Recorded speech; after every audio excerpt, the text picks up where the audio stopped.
ராமநாதபுரம் மாவட்டம் புதுமடத்தில் 300 ஆண்டுகள் பழமை வாய்ந்த ஸ்ரீ காமாட்சி அம்மன் கோவில் மகா கும்பாபிஷேகம் இன்று மிக விமரிசையாக நடைபெற்றது. இதில் ஆயிரக்கணக்கான பக்தர்கள் கலந்து கொண்டு சாமி தரிசனம் செய்தனர்.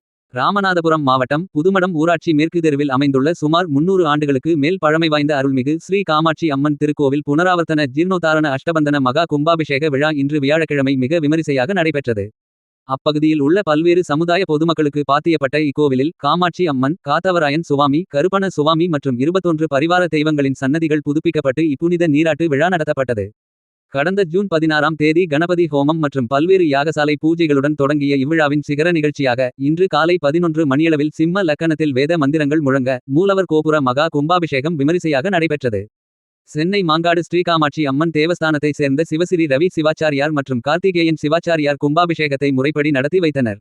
இதனைத் தொடர்ந்து மகா அபிஷேகம், தீபாராதனை மற்றும் பிரசாதம் வழங்கும் நிகழ்வுகளுடன் மதியம் 12 மணிக்கு பிரம்மாண்ட அன்னதானமும் நடைபெற்றது.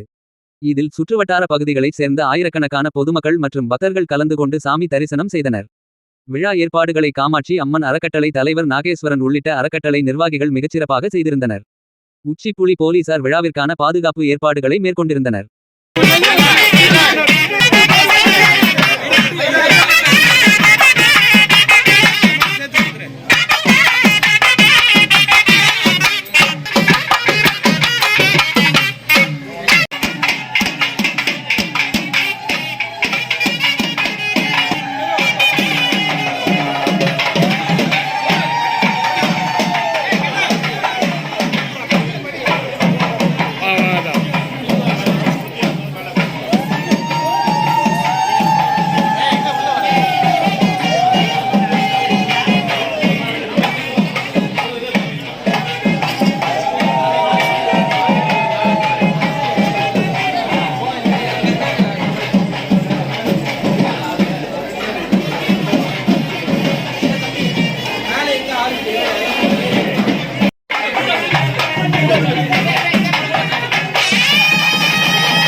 Bye.